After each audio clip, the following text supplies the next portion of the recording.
Hello friends, welcome to Velrajan crime diaries. நம்ம பார்க்குற ஒவ்வொரு கிரைம் கேஸும் பார்க்குற வியூவர்ஸாக இருந்தாலும் சரி, இல்லை நரேட் பண்ணுற நானாக இருந்தாலும் சரி, ஒவ்வொருத்தவங்களுக்கும் ஒரு இண்டிவிஜுவலான ஒரு உணர்வை கொடுக்கும். சில கேசஸ் நம்மளுக்கு பயங்கரமான கோபத்தை கொடுக்கும். சில கேசஸ் விக்டிம் மேலே ஒரு மிகப்பெரிய பரிதாப உணர்வை உண்டு பண்ணும்.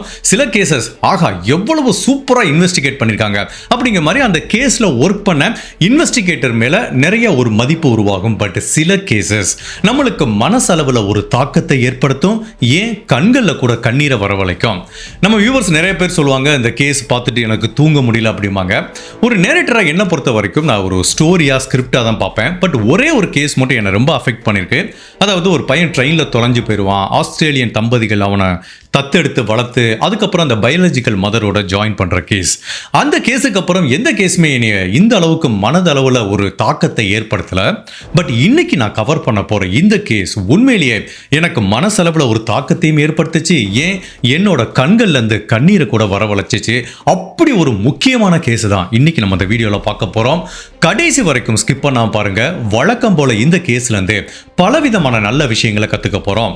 இந்த கேஸை படிக்கும்போது எனக்கு என்ன விதமான உணர்வை கொடுத்துச்சோ அதே உணர்வை உங்களுக்கும் கொடுக்குற அளவுக்கு இந்த கேஸை நான் சொல்றதுக்கு முயற்சி பண்றேன். இந்த கேஸ் எங்க இருந்து ஆரம்பிக்குதுன்னா, அமெரிக்கால இருக்கிற யூட்டாங்கிற ஸ்டேட்ல சால்ட் லேக் சிட்டிங்கிற ரொம்ப அழகான ஒரு ஊர் இருக்கு. அந்த ஊர்ல ஸ்மார்ட் ஃபேமிலிங்கிற ஒரு குடும்பம் இருக்கு. ஸ்மார்ட் ஃபேமிலி அப்படின்னா அந்த குடும்பத்தோட லாஸ்ட் நேம் நான் சொல்றேன். அந்த குடும்பத்தோட தலைவர் பேரு எட்வர்ட், அவரோட மனைவி பேரு லூயிஸ். இந்த எட்வர்ட் அண்ட் லூயிஸ்ங்கிற தம்பதிகளுக்கு மொத்தம் 6 குழந்தைகள் இருக்கு. 4 பசங்க 2 பொண்ணுங்க. முதல் குழந்தை ஒரு பையன், 2வது குழந்தை ஒரு பெண் குழந்தை, 3வது ஒரு பெண் குழந்தை, அதுக்கப்புறம் எல்லாமே ஒரு ஆண் குழந்தை. ஸோ இந்த தம்பதிகளுக்கு முதல் பிறந்த பெண் குழந்தை, அதாவது 2வது பிறந்த அந்த பெண் குழந்தையோட பேரு எலிசபெத் ஆன் ஸ்மார்ட். இந்த சின்ன குழந்தைக்கு 2002 வருஷம் 14 வயசாகுது. ஸோ இந்த எலிசபெத்துக்கு அடுத்து பிறந்த இன்னொரு குழந்தையோட பேரு மேரி கேத்ரின். அந்த குழந்தைக்கு 9 வயசாகுது. என்னதான் இந்த தம்பதிகளுக்கு 6 குழந்தைகள் இருந்தா கூட ஏன் நான் இந்த 2 பேரோட பேரை மட்டும் சொல்றேன்னா, இந்த 2 பேரும் தான் இந்த கேஸ் ஃபுல்லா நம்ம கூட பயணிக்க போறாங்க. அதுலயும் எலிசபெத்ங்கிற 14 வயசு குழந்தை தான் இந்த கேஸோட கதாநாயகி. இந்த குடும்பம் சால்ட் லேக் சிட்டில எந்த ஏரியால இருக்காங்கன்னா, ஃபெடரல் ஹைட்ங்கிற ஒரு ஏரியா. அதாவது வீட்டை திறந்தாலே வீட்டுக்கு முன்னாடி பின்னாடி அடர்ந்த காட்டு பகுதிகள் நிறைஞ்ச, அப்படி தொலைதூரத்துல பார்த்தோம்னா அழகான மலைகள் இருக்கிற, அவ்வளவு ரம்மியமான, பார்க்கவே கண்ணுக்கு குளிர்ச்சியா இருக்கிற ஃபெடரல் ஹைட்ங்கிற ஒரு ஏரியால தான் இந்த குடும்பம் இருந்துட்டு வருது. கிரைம் அப்படிங்கிறது இந்த ஏரியால அவ்வளவு குறைவா நடக்கும். பிகாஸ் இது கிட்டத்தட்ட கொஞ்சம் ஒரு அமைதியா சிட்டியை விட்டு ஒதுக்குப்புறமா இருக்கிற ஒரு ஊரு. அப்படிப்பட்ட ஊர்ல இந்த தம்பதிகள் தங்களோட 6 குழந்தைகளோட சந்தோஷமான ஒரு திருமண வாழ்க்கையை வாழ்ந்துட்டு இருக்க இந்த நேரத்துல ஜூன் மாசம் 5ஆம் தேதி 2002 வருஷம் நைட்டு எல்லாருமே இந்த வீட்டுல அசந்து தூங்கிட்டு இருக்காங்க. இந்த வீட்டுல நிறைய பெட்ரூம் இருக்கும். இந்த எட்வர்ட் ஸ்மார்ட்ங்கிற நபர் ஒரு மிகப்பெரிய பிசினஸ் மேன். அவரோட வீடே பார்த்தீங்கன்னா அரண்மனை மாதிரி இருக்கும். ஒவ்வொரு பசங்களுக்கும் தனித்தனியா ரூம் இருந்தா கூட இந்த 2 பெண் குழந்தைகள் எலிசபெத் அண்ட் மேரி 2 பேருமே ஒரே ரூம்ல தான் படுத்திருப்பாங்க. ஸோ ஒரு அக்கால் தங்கை. ஸோ நைட்டு ஃபுல்லாக கதை பேசிட்டு ஒரு 10-11 மணிக்கு தூங்குறாங்க. அப்படி அசந்து தூங்கிட்டு இருக்கும்போது கரெக்டாக காலையில் 3:58 மணிக்கு திடீர்னு யாரோ பேசுகிற மாதிரி சத்தம் கேட்கும்போது இந்த மேரி கேத்ரின்கிற 9 வயசு குழந்தை கண்முழிச்சு பார்க்குது. அப்படி கண்முழிச்சு பார்த்த மேரியோட இருதயம் ஒரு செகண்ட் ஃப்ரீஸ் ஆகிற மாதிரி ஃபீல் பண்ணுறாங்க. அவங்களோட பெட்ரூமில் ஒரு இன்ட்ரூடர் பெட்டுக்கு பக்கத்தில் நின்றுட்டு இருக்கான். அந்த இன்ட்ரூடர் இந்த மேரியோட சகோதரி, அந்த 14 வயசு எலிசபெத்ங்கிற பெண் கிட்ட பேசிட்டு இருக்கான். பேசல, மிரட்டிட்டு இருக்கான். அந்த நபர் என்ன சொல்றான், இங்க பாரு எலிசபெத், நான் சொல்றத கவனமா கேளு. சத்தம் போடாம என் கூட வந்துட்ட அப்படின்னா உன்னை உயிரோட விட்டுறேன், உன்னை எதுவுமே பண்ண மாட்டேன். இல்ல நீ கத்தி சத்தம் போட்டேன்னா இங்கேயே உன்னை சுட்டு கொலை பண்ணிடுவேன் அப்படிங்கிற மாதிரி இந்த எலிசபெத்ங்கிற குழந்தைய மிரட்டிட்டு இருக்கான். அப்ப இந்த மேரி கண்முழிச்சு பாக்குறாங்க. அப்ப தொலைதூரத்துல இருந்து பாக்குற அவன் சொல்றான், இந்த பாருமா நீயும் கண்ணை மூடு, நீ கண்ணை திறந்தா உன்னையும் சுட்டு கொலை பண்ணிடுவேன் அப்படிங்கிற மாதிரி அவன் மிரட்டுறான். இந்த 9 வயசு குழந்தை பயந்துட்டு கண்ணை இறுக்கமா முடிக்குது. ஒரு 5 நிமிஷம் கழிச்சு இந்த மேரி எழுந்து பார்க்கும்போது பக்கத்துல படுத்திருந்த அந்த சகோதரி எலிசபெத்ங்கிற அந்த குழந்தை மிஸ் ஆகுது. இவங்க சகோதரி பேரை சொல்லி கூப்பிடுறாங்க, எந்த ரெஸ்பான்ஸும் இல்ல. உடனே பதட்டமான இந்த மேரி சுத்தி அந்த பெட்ரூம் ஃபுல்லா தேடி பார்க்கறாங்க, எங்கேயுமே எலிசபெத்தை கண்டுபிடிக்க முடியல. உடனே பக்கத்தில் இருக்க தன்னோட அம்மா அப்பா பெட்ரூமுக்கு போய் கதவை தட்டுறாங்க. 4 மணிக்கு குழந்தை கதவை தட்டதை பார்த்து பதட்டமா எட்வர்ட் அண்ட் லூயிஸ்ங்கிற தம்பதிகள் வர்றாங்க. என்னம்மா என்ன ஆச்சு அப்படின்னு கேட்டதுக்கு, இல்ல எங்க ரூமுக்குள்ள ஒரு நபர் வந்தான், அவன் எலிசபெத்தை தூக்கிட்டு போயிட்டான் அப்படிங்கிற மாதிரி சொல்றாங்க. அப்ப இந்த பெற்றோர்கள் என்ன நினைச்சுக்கிட்டாங்கன்னா, சரி குழந்தை ஏதோ கனவு கண்டிருக்கு, இது ஜெனரலா கனவுல வர விஷயம் தானே, ஒன்றும் பிரச்சனை இல்லைம்மா, வாமா அப்பா உன்னை தூங்க வைக்கிறேன்னு திரும்ப அந்த ரூமுக்கு இந்த குழந்தைய கூட்டிட்டு போறாங்க. ரூமுக்கு உள்ள போய் பார்க்கும்போது தான் தெரியுது, பெட்ரூம்ல எலிசபெத் வந்து மிஸ் ஆயிருக்காங்க. உடனே இந்த அப்பா அம்மாக்கு பதட்டம் வருது. அவங்க வீடு ஃபுல்லா தேடுறாங்க. எங்க தேடியும் எலிசபெத்தை கண்டுபிடிக்க முடியல. முதல்ல ஏதோ இந்த குழந்தை விளையாட்டா சொல்லுச்சுன்னு பார்த்தா உண்மையிலேயே எலிசபெத் மிஸ் ஆயிருக்காங்க. அப்போ உண்மையிலேயே இந்த வீட்டுக்குள்ள ஒரு இன்ட்ரூடர் வந்திருப்பானோ அப்படின்னு பதட்டமான இந்த குடும்பத் தலைவர் வீடை ஃபுல்லா தேடும் போது அவங்க வீட்டுல இருக்க ஜன்னல்ல இருக்க திரைய யாரோ கிழிச்சிட்டு உள்ள வந்திருக்காங்க.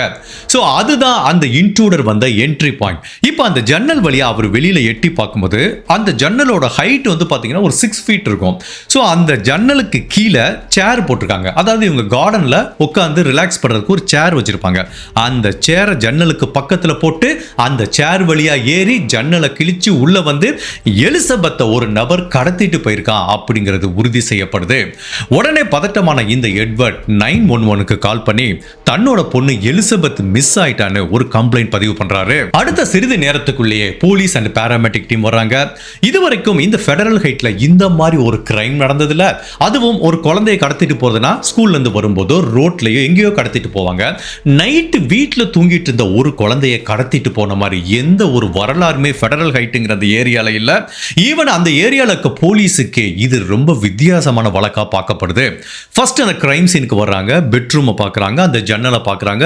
நல்லாவே தெரியுது இந்த ஜன்னலை கிழிச்சுக்கிட்டு வெளியில இருந்து சேரை போட்டு தான் ஒருத்தர் உள்ள வந்திருக்கான் அப்படிங்கிறது தெரியுது. இப்போ அந்த கேத்திங்கிற 9 வயசு குழந்தைகிட்ட கேட்குறாங்க. அந்த குழந்தையால பதட்டத்திலிருந்து வெளியில வர முடியல. சரி அந்த குழந்தைக்கு கொஞ்சம் டைம் கொடுப்போம், நாளைக்கு விசாரணை பண்ணலாங்கிற மாதிரி அந்த குழந்தைய கொஞ்சம் ரிலாக்ஸ் பண்றாங்க. அதுக்கப்புறம் அவங்க அப்பா அம்மா கிட்ட கேட்குறாங்க. ஸோ என்ன நடந்ததுங்கிறத இந்த தம்பதிகள் சொல்றாங்க. இப்போ ஃபாரன்சிக் டிபார்ட்மெண்ட்டை வச்சு அந்த பெட்ரூம் என்ட்ரி பாயிண்ட் எல்லாத்தையும் சல்லடை போட்டு தேடுறாங்க.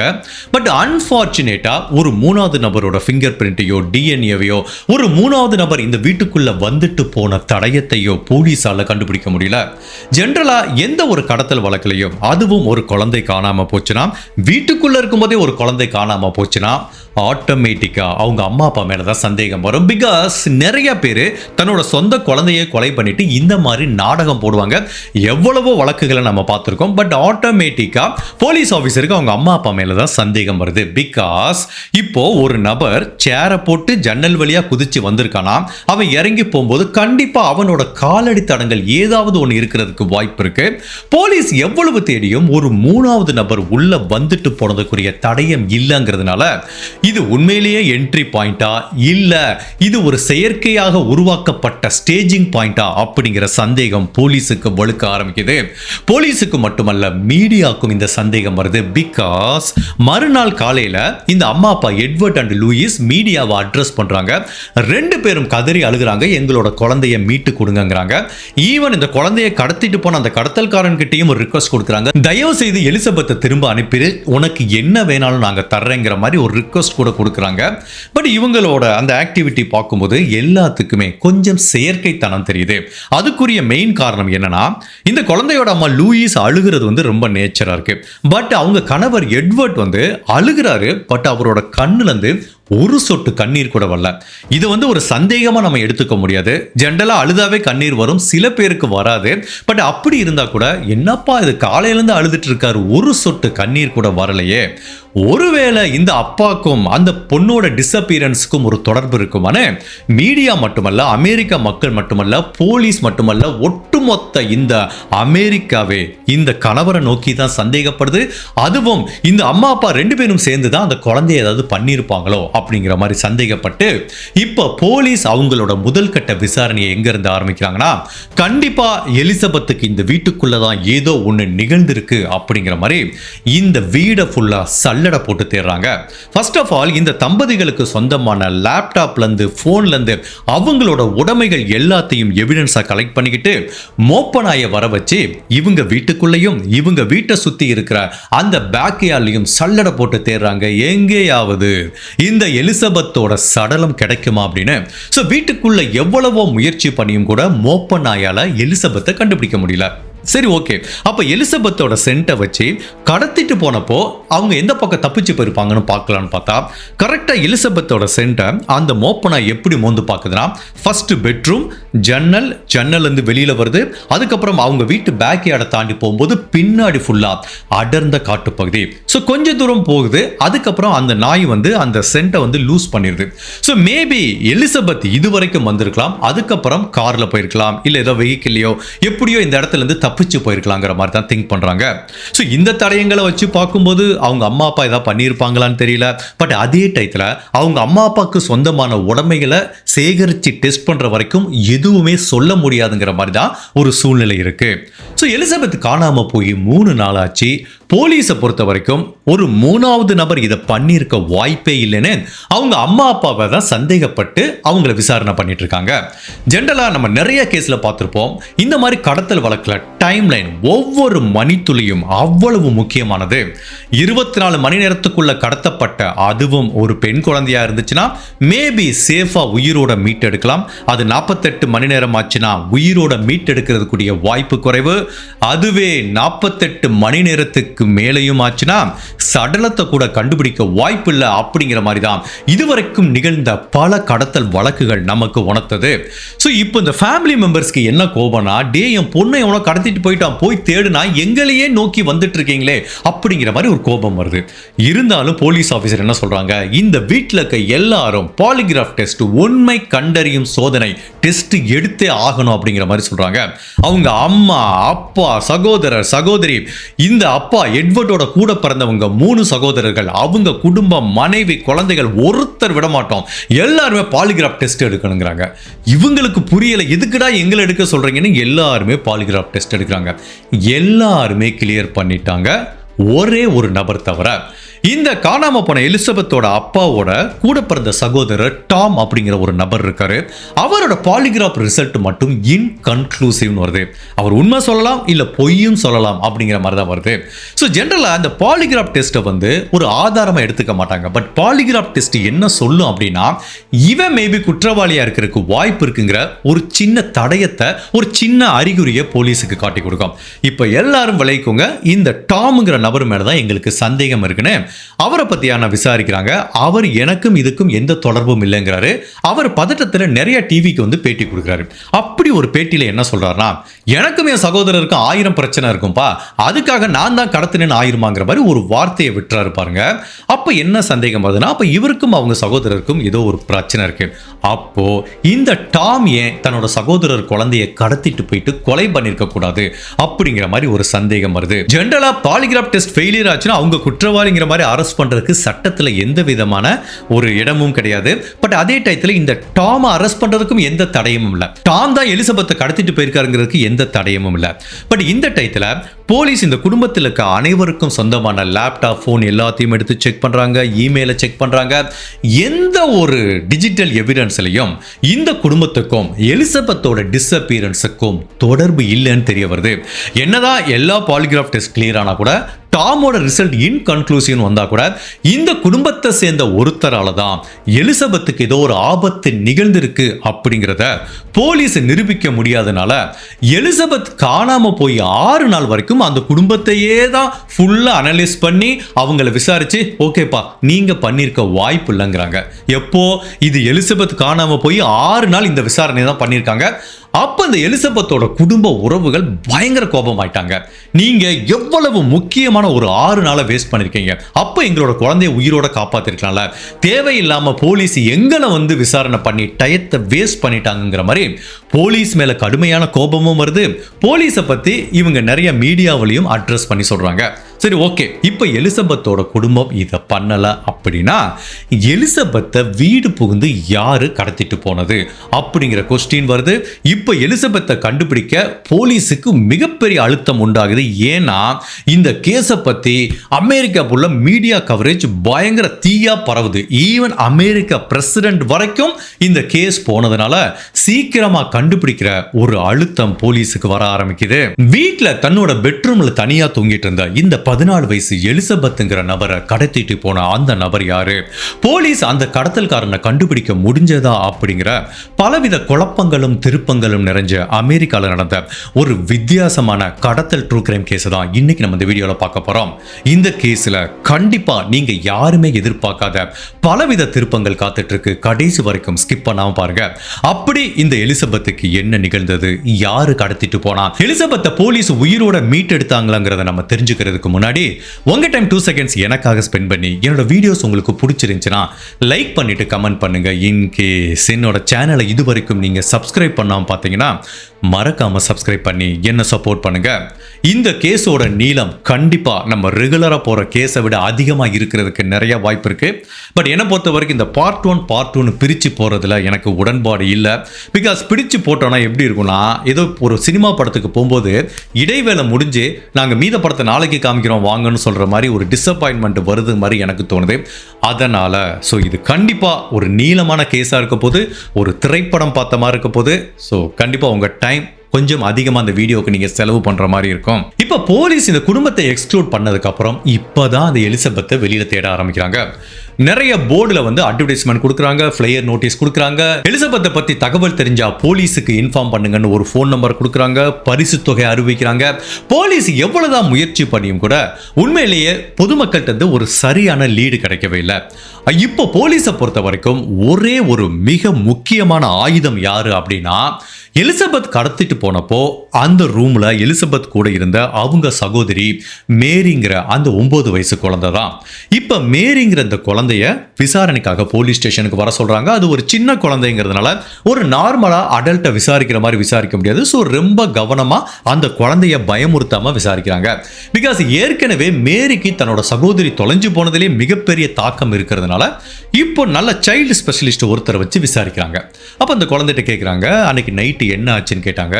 ஒரு 4 மணி இருக்கும் சார், ஒருத்தன் உள்ள வந்தான், நான் கண்முழிச்சு பார்த்தேன், துப்பாக்கியை வச்சு மிரட்டினா, எதுவுமே சத்தம் போடக்கூடாது, அப்பனா எதுவும் பண்ண மாட்டேன்னு சொல்லி என்னோட சகோதரியை கூட்டிட்டு போனா, நான் நல்லா பயந்துட்டு கண்ணை மூடி படுத்திருந்தேன், கண்ணை முழிச்சு பார்த்தேன், யாருமே இல்லை அப்படிங்கிற மாதிரி சொல்றாங்க. சரி, அந்த நபர் எப்படி இருந்தாரு நீ பார்த்தே அப்படின்னு கேட்டா, இல்ல அது ஃபுல்லா இருட்டா இருந்ததுனால அந்த நபரை நான் பார்க்கலங்கிறாங்க.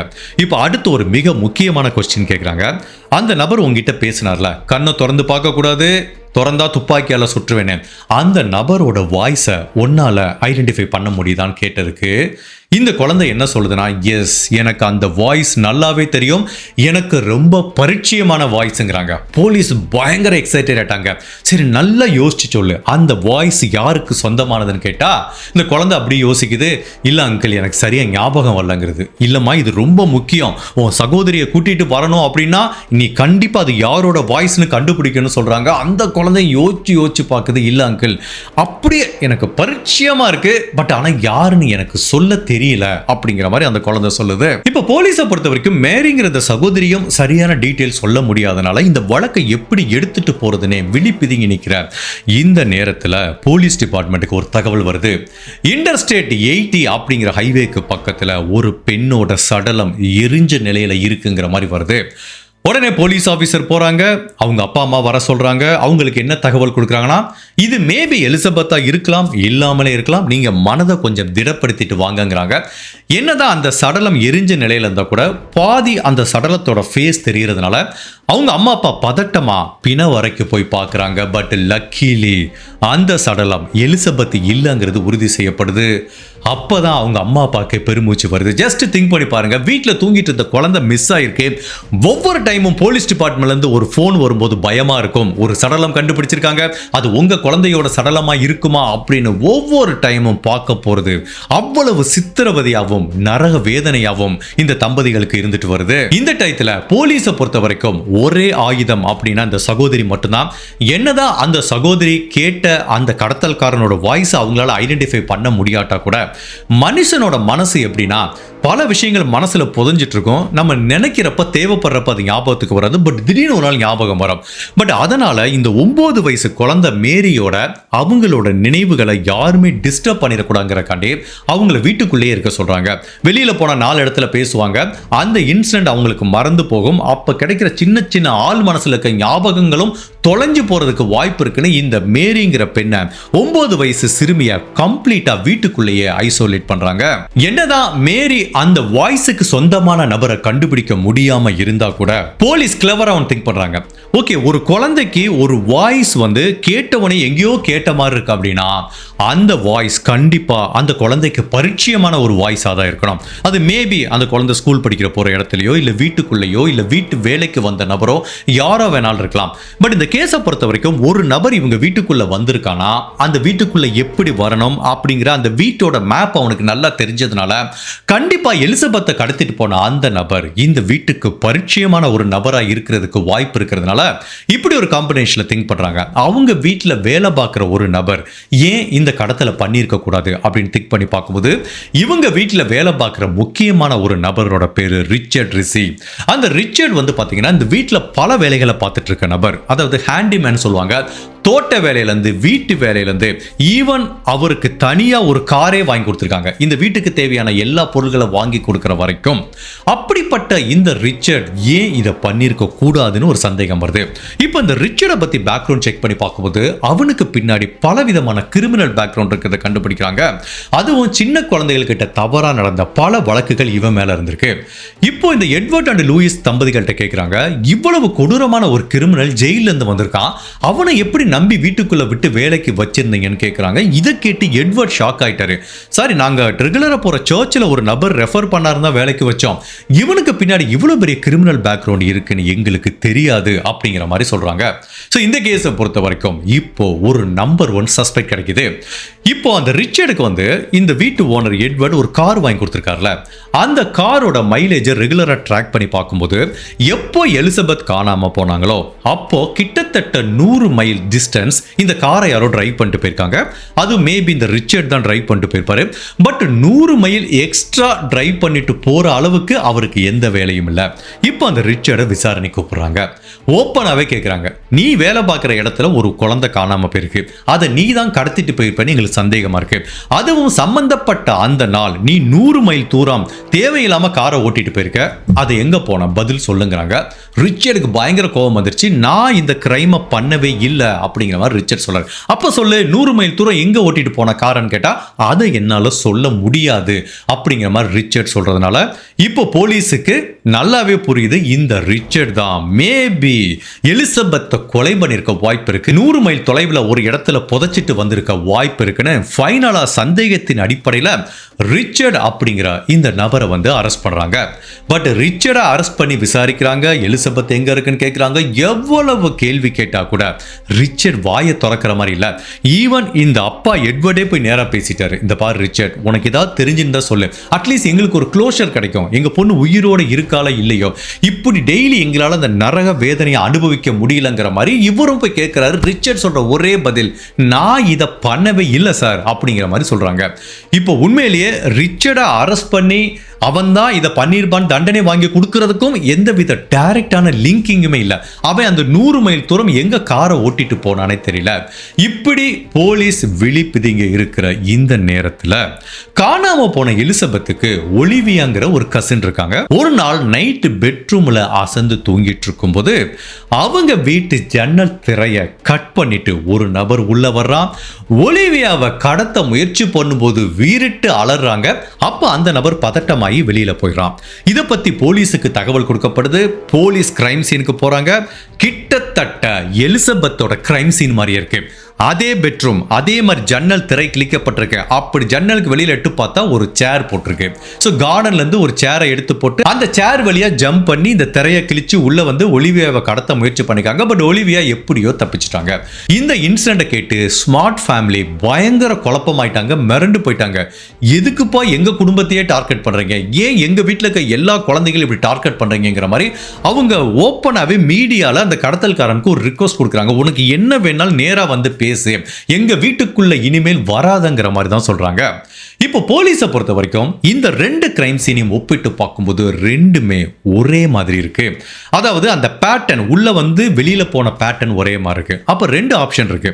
இந்த 2 கிரைமையும் ஒரே ஒரு நபர் பண்ணியிருக்க வாய்ப்பு இருக்கு. அப்படி இல்லைன்னா முதல் கிரைம் எப்படி நடந்தது அப்படிங்கறத தெரிஞ்சுக்கிட்டு அதே மாதிரி காப்பிகேட் பண்ணி இந்த கிரைமை பண்ணியிருக்கிறதுக்கு வாய்ப்பு இருக்கு.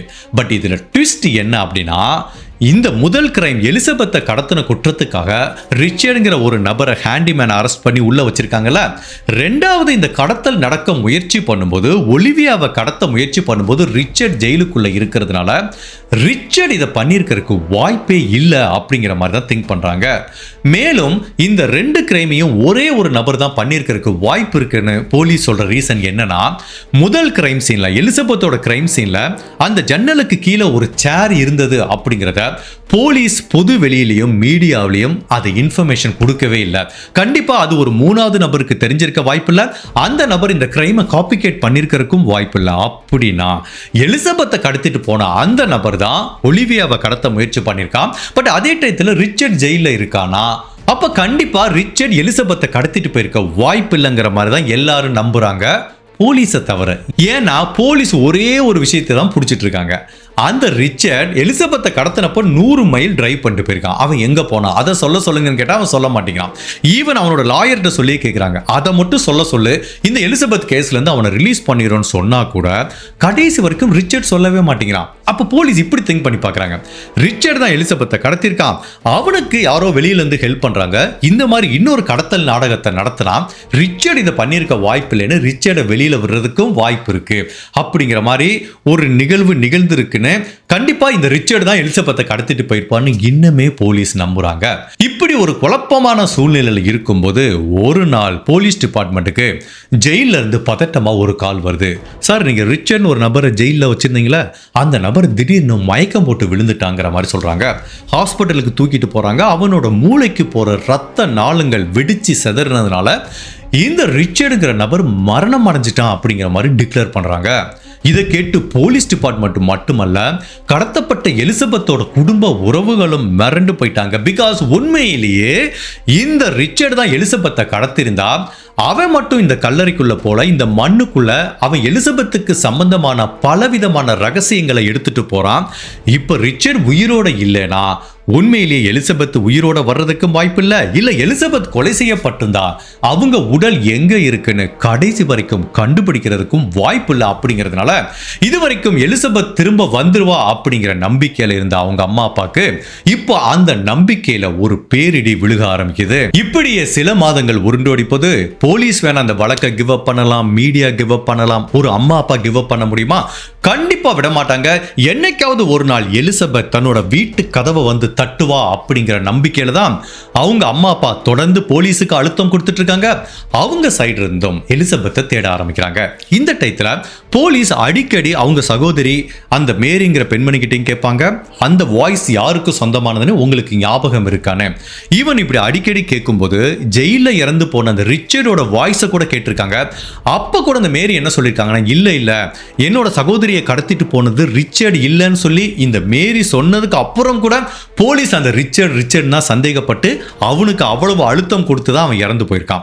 ஸோ இதுக்கப்புறம் என்ன ஆச்சுன்னா, அந்த ரிச்சர்டோட மனைவி இந்த போலீஸ் ஆஃபீஸர் மேல ஒரு கேஸ் போட்டு ஒரு மிகப்பெரிய செட்டில்மெண்ட் தொகையை கூட வாங்கியிருக்காங்க.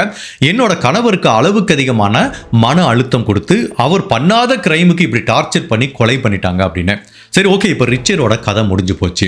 இப்போ எலிசபெத் காணாம போய் கடத்தப்பட்டு கிட்டத்தட்ட 6 மாதங்கள் ஆகுது. டிசம்பர் மாதம் 2002 ஒரு நாள் இவங்க சகோதரி ஒரு புக்கு படிச்சுட்டு இருக்காங்க. அந்த புக்கை படிச்சுட்டு இருக்கும்போது திடீர்னு அவங்க மனசுல ஒரு விஷயம் பளிச்சுன்னு தோணுது. ஒரு மனிதனோட இயல்பு என்ன அப்படின்னா, நம்ம ஏதாவது ஒன்று பார்ப்போம், ரேடியோவில் ஒரு பாட்டு ஓடிட்டு இருக்கோம், அந்த பாட்டு என்ன படங்கிறது நம்மளுக்கு தெரியாது, யோசிச்சு பார்ப்போம், கடைசி வரைக்கும் அதை கண்டுபிடிக்க முடியாது. இல்லைன்னா ஒரு சின்ன மியூசிக் மெலடி ஹம்மிங் வரும், இது என்ன பாட்டுன்னு கேட்டாலும் நம்ம யோசிக்க முடியாது.